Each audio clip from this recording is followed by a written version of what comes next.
오늘은 국가가 국민을 통제하는 법 시리즈 두 번째, 주권적 개인이 되기 위한 방법을 말씀드리겠습니다. 1편에서 얘기했던 것처럼 국가가 제한을 넘어서고 국민을 통제하는데 국가가 사라지긴 어렵습니다. 그렇다면 여기서 우리는 어떻게 대처를 해야 될까요?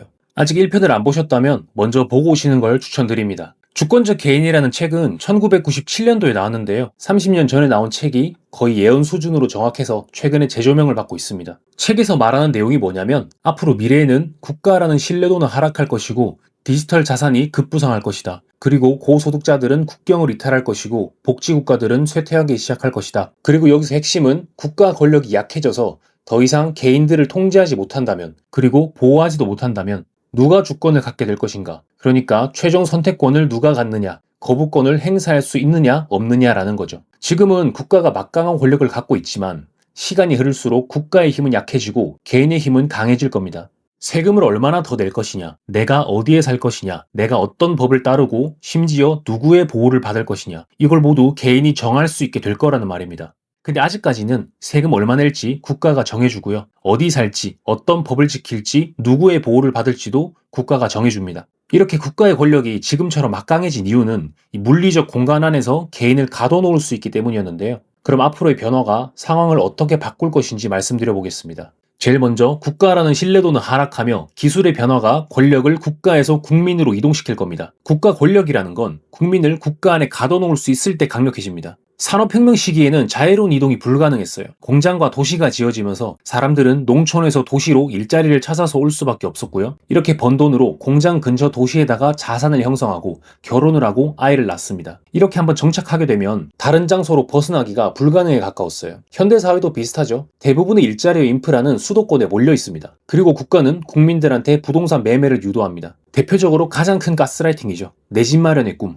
내 집 마련을 해야 되는 이유로 국가가 얘기하는 말은 여러 가지가 있습니다. 더 이상 계약 만기될 때마다 불편하게 이사가지 말고 편하게 정착할 수 있는 곳을 마련해라. 자식들도 전학 자주 가면 친구 못 사귄다. 내 집이 주는 안정감이 얼마나 큰지 아냐. 근데 내 집이 안정감을 안 준다는 게 아닙니다. 내가 편히 살 곳이 있는데 안정감을 느끼죠. 근데 만약 10억짜리 집을 샀는데 5억으로 집값이 떨어졌습니다. 그때도 안정감을 느낄까요? 저는 불안해서 잠도 안 올 것 같습니다. 안정감은 월세로도 충분히 느낄 수 있어요. 그리고 대한민국은 한강의 기적이라고 할 만큼 급격한 경제 성장을 이뤘죠. 이때 부동산을 산 사람들이 엄청난 부자가 된 걸 보고 역시 한국은 부동산이 정답이야, 이렇게 생각하는 사람들이 많아진 겁니다. 근데 이렇게 한번 자리를 잡으면 일자리와 자산이 한 지역에 묶여버리기 때문에 다른 도시로 떠날 수가 없어요. 그리고 정부에서 가장 규제하기 쉬운 게 부동산인데요. 올해 5월 9일부터 부동산 양도소득세 중과세율이 부활해서 세금이 아주 많이 늘어날 것으로 거의 정해졌습니다. 이거 싫다고 거부할 수 있습니까? 못하죠. 안 내면 잡아가니까. 그리고 지금 대통령도 X에 글 쓰는 거 보면 다주택자를 거의 투기꾼 범죄자 취급하고 있습니다. 세금을 어마어마하게 올려서 부동산을 파는 것보다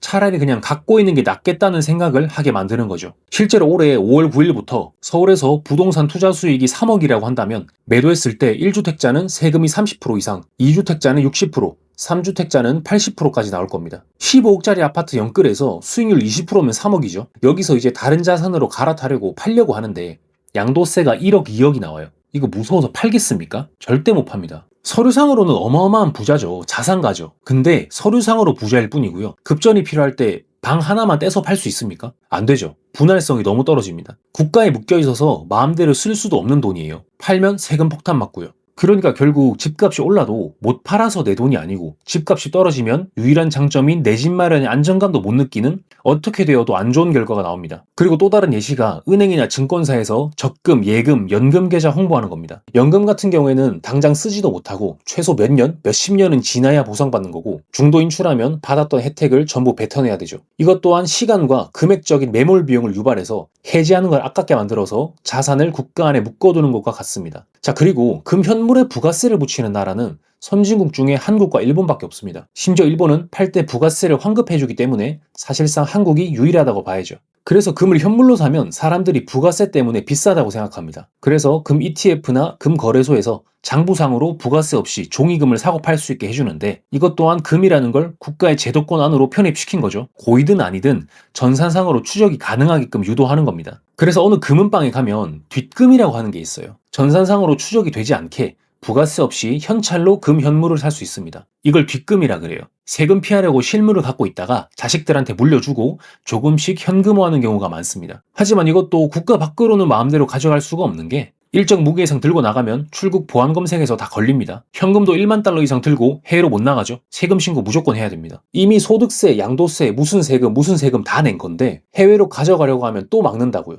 그래서 결론은 이런 규제가 계속 쌓이면 사람들은 불만을 느끼고요. 더 이상 권력에 충성하는 게 아니라 탈출을 고민하기 시작한다는 겁니다. 과거에는 떠날 수 없었지만 기술의 발전은 이제 개인에게 선택권을 주기 시작했습니다. 디지털 자산이 급부상할 겁니다. 현대 사회에서는 정보기술과 인터넷이 발달하면서 개인들의 이동성이 높아지는 사례가 많이 등장했습니다. 기술자들은 특정 기술을 어느 한 지역, 한 국가에서만 팔 이유가 없어졌고 자산이라는 게 실체가 사라지기 시작했습니다. 디지털 노마드라고 하죠. 노트북 하나로 전 세계 여행 다니면서 장소에 제약 없이 돈 버는 사람들이 많이 생겼어요. 기술이라는 것도 옛날에는 직접 그 나라에 가서 전달을 해야 됐지만 이제는 그냥 인터넷으로 자료들 딸깍 전송하면 끝입니다. 그래서 출국할 때 소지품 검사뿐만 아니라 인터넷까지 통제를 해야 돼요. 개인들을 통제하는 비용이 올라가기 시작했다는 겁니다. 그리고 이런 발전을 바탕으로 개인들은 국가의 통제에서 벗어난 디지털 자산을 선호하기 시작했습니다. 그래서 실제로 2009년 디지털 암호화폐 비트코인이 등장했고요. 비트코인을 제일 처음 채굴 했던 1번 블록,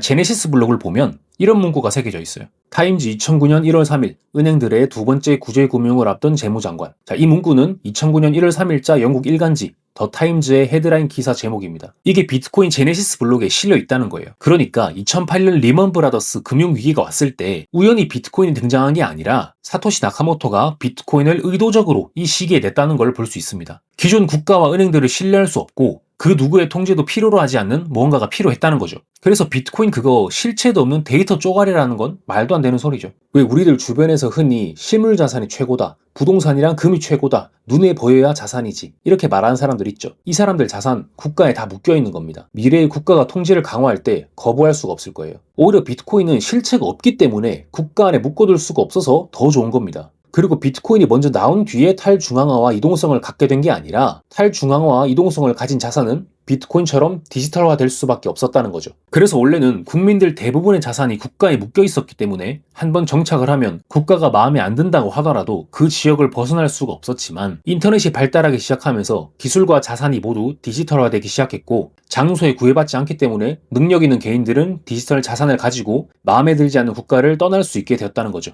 그래서 고소득자들은 점점 국경을 이탈할 겁니다. 국가만 갖고 있는 게 군대와 경찰인데 이걸 이용해서 국가는 강제로 법을 집행합니다. 범죄자와 탈세자를 잡죠. 앞에서 말씀드렸던 것처럼 국민들을 국가 안에 가둬놓고 갑자기 어느 날 세금이 모자라니까 한국에서 버는 돈의 50%, 80%를 세금으로 내라고 하면 어떻게 하실 겁니까? 이거 안 내면 너 갖고 있는 자산 전부 동결시켜버릴 거래요. 도망 못 가잖아요. 내야지 어떡합니까? 근데 이동성이 높은 개인들, 부자들은 나라를 떠나버립니다. 저는 이게 불법을 하고 탈세를 저지르자는 얘기를 하는 게 아니에요. 세금이라는 건 대부분 부자가 내는 겁니다. 이 세금을 내야 될 부자들은 마음에 안 들면 그냥 탈출해서 다른 나라에 가서 살아버립니다. 옛날처럼 자산이 실체가 있어서 국가 안에 묶여있지 않기 때문이죠. 트럼프 골드카드 나온 거 아시죠? 100만 달러, 한화 14억 정도 내면 미국 영주권, 시민권을 받을 수 있는 기회를 얻을 수 있습니다. 부자들한테 14억은 그렇게 큰 돈이 아니에요. 만약 한국에서 통제가 심해지면 쉽게 내고 미국 갈 겁니다. 그리고 비트코인을 충분히 갖고 있는 사람은 비트코인으로만 거래하면서 생활을 해버릴 거고요. 수량이 조금 많다면 똑같이 해외로 떠나버리겠죠. 제 생각에 정말 이런 시기가 온다면 비트코인의 가격은 이미 하늘을 뚫고 저 위로 올라갔을 거라고 생각합니다. 그래서 국가가 사라지는 건 아니지만 개인들을 더 많이 감시할수록 더 많은 규칙을 만들수록 고가치를 만들어내는 개인들은 그 국가를 탈출하거나 국가가 강제하는 통제를 따르지 않을 수 있다는 말입니다. 부자들은 국가를 그저 선택지 중 하나로 볼 뿐이고 내가 생존할 수 있는 전략을 스스로 설계합니다. 부자인 개인들은 이동성과 협상력이 높아진다는 거죠. 근데 반대로 돈이 별로 없거나 비트코인을 가지지 못한 사람들은 어떻게 될까요? 월급 50% 소득세로 내래요. 이거 안 낼 수 있습니까? 기분 나쁘다고 이민 갈 수 있어요? 돈 없는데? 자산도 전부 원화 기반이라서 국가가 내 자산 총액수 얼마인지 다 보고 있습니다. 저항도 못하고 뺏기는 거예요. 국가가 갖고 있는 모든 권력은 통제라는 단어로 설명이 가능합니다. 권력은 어떤 도덕성이나 정당성에서 나오는 게 아니에요. 국민을 통제하는데 얼마나 저렴한 비용이 드냐에서 나온다는 겁니다. 개인을 통제하는 데 드는 비용이 낮다면 권력이 막강해지고 반대로 통제 비용이 높아진다면 권력이 굉장히 약해집니다. 그러면 통제 비용 측면에서 비트코인을 한번 볼게요. 니모닉이라는 비밀번호만 알면 그 안에 있는 모든 주소에 비트코인을 컨트롤할 수 있죠. 근데 니모닉의 경우의 수가 너무 방대하기 때문에 전 세계가 사용하는 전력량으로 무작위 대입 공격을 하더라도 비밀번호를 알아내는 게 불가능합니다. 그럼 반대로 해킹이 불가능하니까 CCTV로 감시를 해서 실제 거래하는 순간에 그 화면에 보이는 사람을 잡을 수도 있긴 하겠습니다만, 이걸 위해선 거리와 건물뿐만 아니라 국민들의 집안의 방, 화장실까지 전부 CCTV 설치해야 될 텐데 프라이버시적으로도 불가능하고요. 경제적으로도 불가능합니다. 대한민국의 방 개수가 몇 갠데 어떻게 다 설치하겠습니까? 또 이 어마어마한 전기세, 유지보수 비용은 누가 냅니까? 반면에 방어에 드는 비용은 얼마죠? 니모닉 12자리 혹은 24자리만 외우면 되고 시간은 얼마나 걸립니까? 저는 하루 이틀, 길면 일주일 정도면 다 외울 것 같습니다. 비용은 없어요.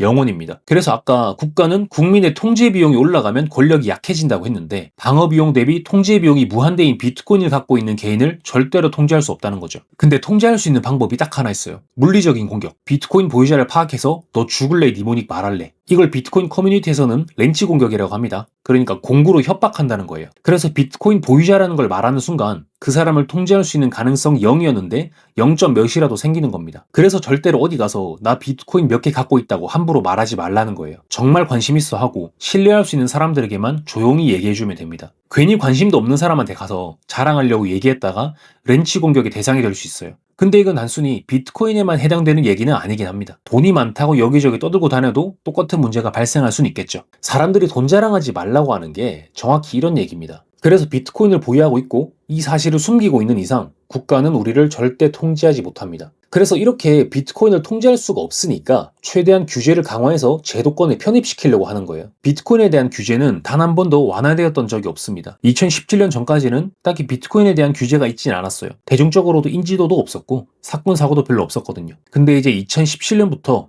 투자자 피해나 사기, 거래소 해킹 같은 문제가 생기면서 규제가 막 생기기 시작한 시기입니다. 2018년에는 거래소와 본인 실명 계좌를 연동하지 않으면 거래 자체가 불가능하게 됐고요. 2022년에는 트래블룰이라는 걸 신설해서 해외 거래소 간 이동할 때 신원 인증을 하지 않으면 이동을 못하게 막았습니다. 그리고 저번 달인 26년 1월 28일부터 구글 플레이 스토어에서 가상자산 사업자 신고를 하지 않은 거래소를 사용할 수 없게 되었습니다. 근데 이 가상자산 사업자 신고는 해외 거래소는 할 이유가 없어요. 그러니까 구글 플레이 스토어를 통해서 해외 거래소를 사용할 수가 없게 된 거죠. 그리고 애초에 비트코인이라는 게 거래소가 필요 없는 시스템입니다. 만들어질 때부터 P2P, 개인 간 거래를 위해 만들어졌지만 처음 보는 사람 입장에서는 복잡하고 사용하기가 힘드니까 거래소라는 플랫폼이 생겨서 대신 거래를 도와주고 수수료를 받게 된 거죠. 규제를 보시면 아시겠지만 점점 비트코인으로 가는 문은 좁아지고 있습니다. 앞으로 앱스토어 차단, 웹사이트 차단처럼 더 심해질 겁니다. 결국 해외 거래소로는 영영 못 빼고 국내에서만 거래하라는 방식이 될 가능성이 높습니다. 자, 그리고 지금 거래소에서 개인 지갑으로 뺄 수는 있지만 이 비트코인에는 내 신원 정보가 묻어 있습니다. 누가 언제 몇 개의 개인 지갑으로 뺐는지 다 추적돼요. 비트코인은 익명 거래일 뿐이고 자금이 어디로 흘러가는지는 처음부터 끝까지 완전 투명하게 공개되어 있거든요. 그래서 어느 주소의 신원을 확인할 수 있다면 해당 흐름 안에 있는 주소는 전부 그 사람과 연관이 있다고 특정할 수 있는 거죠. 그래서 2027년에 새로 생기는 규제가 코인 양도소득세입니다. 2027년 1월 1일부터 코인 양도소득세에 대해서 미국 주식과 똑같이 22% 세금을 내야 됩니다. 이건 거래소에서 개인 지갑으로 빼도 이 사람이 언제 얼마나 샀는지 다 추적이 되기 때문에 추후에 세금 문제가 생길 가능성이 큽니다. 그러니까 어차피 지갑으로 빼도 세금 추적 가능하니까 괜히 귀찮게 하지 말고 거래소 안에서만 거래하라는 거죠. 그래서 내 신원 정보가 없는 개인 대 개인 간 거래로 사라는 말입니다. 그래서 앞으로 국가는 이동성이 높은 개인들에게 부탁을 해야 될 겁니다. 미래에는 제발 우리나라에서 일 좀 하고 사업 좀 만들고 자산 좀 가져라고 부탁을 해야 되는 시대가 올 겁니다. 만약 대부분의 국민이 비트코인을 갖게 된다면 국가가 어떻게 통제할 방법이 있습니까? 세금 어떻게 거둘 건데요? 나 비트코인 몇 개 있으니 세금 얼마 내야겠군 하면서 자진 신고할 것 같습니까? 개인 지갑에 들어있는 비트코인에 세금 물리는 건 불가능합니다. 이 자산이라는 건 이 쓰는 사람, 수요가 있어야 그 가치가 생겨요. 예를 들어 지금 한국은행이 원 말고 1950년대에 잠깐 썼던 환을 발행한다고 생각해 볼게요. 아무도 쓰는 사람이 없는데 국가가 그걸로 뭘 할 수 있습니까? 아무 가치도 없는 종이 쪼가리일 뿐이죠. 점점 국가의 화폐를 쓰는 사람들이 적어지기 시작하면 국가조차 본인들이 발행하는 화폐의 힘이 약해지고 비트코인이 필요해질 거라고 생각합니다. 그래서 국가는 국민들한테 부탁을 해야 됩니다. 이번에 너 일해서 번 돈 소득세 얼마 내야 되는데 비트코인으로 내면 감면해 줄게. 근데 이런다고 낼 것 같습니까? 가치가 끝없이 하락하는 원화 대신 귀중한 비트코인을 내게? 그래서 국가는 정말 파격적인 제안을 해야 될 겁니다. 이번에 세금 내야 될 거 비트코인으로 내면 70% 감면해 줄게. 수치는 정확하지 않을 수 있지만 이런 식으로 비트코인을 줄 수밖에 없는 파격적인 제한을 해야 될 겁니다. 무한정 발행돼서 가치가 끊임없이 하락하는 원화를 내고 말지 뭐하러 개수가 한정되어 있는 귀한 비트코인을 줍니까? 그리고 이때가 되면 거래소 재고도 사라지고 더 이상 비트코인을 개인 지갑으로 옮기기 굉장히 힘들어질 겁니다. 누구나 다 비트코인이 가치 있다고 생각할 텐데 신뢰를 잃은 원화를 받고 P2P로 비트코인을 팔아줄 사람도 적어지겠죠. 자, 그리고 복지국가는 결국 사라질 겁니다. 여러분, 복지라는 건 어떻게 운영되죠? 세금으로 운영되는 겁니다. 그러면 세금은 누가 냅니까? 부자들이 내죠. 소득세 80%를 상위 10% 부자들이 내고 있어요. 그리고 부자들은 이때까지 세금을 내지 않으면 잡혀갔기 때문에 너무 당연하게 내왔습니다. 1편 국가란 무엇인가에서 말씀드렸다시피 국가란 폭력과 강제적인 방식으로 타인의 재산과 노동을 빼앗는 집단입니다. 복지국가가 유지되기 위해서는 국가가 세금을 거둘 수 있는 능력이 있어야 되고 세금을 걷어들일 주체를 국가 안에 묶어둘 수 있어야 합니다. 근데 세금이 너무 과하다고 생각하고 실제로 안 낼 수 있는 이동성이 높은 사람들, 기업들은 그 나라를 탈출해버립니다. 실제로 대한민국에서도 부자들이 이탈하는 숫자가 급증하고 있죠. 작년 기준으로 자산 100만 달러, 하나로 14억 이상 갖고 있는 부자가 2,400명 빠져나갔고 금액으로 본다면 21조 원 정도 빠져나갔다고 합니다. 이렇게 돈을 내줄 부자들이 없어졌으니 국가는 남아있는 사람들을 더 강하게 통제하고 많은 세금을 요구할 겁니다. 아시는 분들 계시겠지만 이번에 국민연금이 또 9%에서 9.5% 인상이 됐죠. 2033년까지 최종적으로 13%로 인상될 예정입니다. 우리는 받지도 못하는 거 우리 돈 뺏어서 은퇴한 사람들 주고 있는 거예요. 은퇴한 공무원, 군인, 노인들 연금은 줘야 될 거 아닙니까? 그래서 국가는 부자들의 이탈로 인해서 중산층들을 계속 압박할 거고 결국 참지 못한 중산층들이 혁명을 일으키거나 아니면 중산층들을 정말 쥐어짜서 세금을 최대한도로 걷어도 낮은 출산율 때문에 이때는 사람이 적어서 복지에 쓰일 돈을 다 모으지 못할 겁니다. 이미 국민들을 쥐어짜도 돈이 모자란데 부자들 보고 규제 완화해 줄 테니 돌아오라고 어떻게 합니까? 완화해 주면 모자란 세금이 더 모자라질 텐데요. 그래서 결국 복지국가는 쇠퇴하기 시작할 겁니다. 자, 그래서 우리가 가져야 될 건 협상력입니다. 앞으로 점점 부자들은 더 이탈할 거고 국가는 부족한 세금을 맞추기 위해 중산층들에게 더 많은 요구를 할 겁니다. 올해 초에 대통령이 서민들이 설탕을 많이 먹어서 건강이 나빠지니까 섭취량을 줄이기 위해 설탕세를 부과한다고 했어요. 명분은 좋아요. 건강을 위해 준다잖아요. 항상 국가가 세금을 더 걷기 전에는 좋은 말로 포장을 합니다. 그래야 반감이 좀 덜하니까요. 물론 그냥 SNS에 글로 쓴 것뿐이고 실행은 하지 않는다고 했지만 이런 얘기를 하는 것 자체가 좀 이상하지 않습니까? 전 이런 말도 안 되는 세금이 언젠가는 실현될 수 있다고 생각해요. 역사적으로도 있었던 일이죠. 옛날 영국에서 창문이 있는 집은 돈이 많다고 생각해서 집의 창문 개수마다 창문세를 매겼습니다. 그래서 어떻게 됐죠? 집의 창문이 다 사라졌어요. 창문 없는 벽돌집만 남았습니다. 그리고 종이 사용량마다 세금을 매기겠다고 하니까 정말 얇은 종이에 글씨가 빽빽한 형태가 돼버렸어요. 실제로 신문이 현재의 모습이 된 게 이 종이세에서 영향을 많이 받았다고 합니다. 그래서 만약 설탕세도 실제 시행이 된다면 설탕은 대부분의 음식에 다 들어갑니다. 안 들어가는 요리를 찾기가 더 힘들죠. 그러면 알룰로스, 에리스리톨 이런 단맛을 내는 대체 감미료가 많이 쓰이긴 하겠지만 설탕이 반드시 들어가야 하는 음식들이 더 많습니다. 당연히 물가도 오를 텐데 부당하다고 말하면서도 다른 나라로 이민을 갈 수 있습니까? 아니면 돈이 정말 많아서 식비 조금 오르는 건 신경도 안 쓸 정도로 부자가 될 수 있겠습니까? 세금뿐만이 아니라 모든 분야에서 마찬가지예요. 나라 돌아가는 상황이 불안해서 다른 나라 가서 살고 싶어. 환경오염이 심하고 치안이 좋지 않아.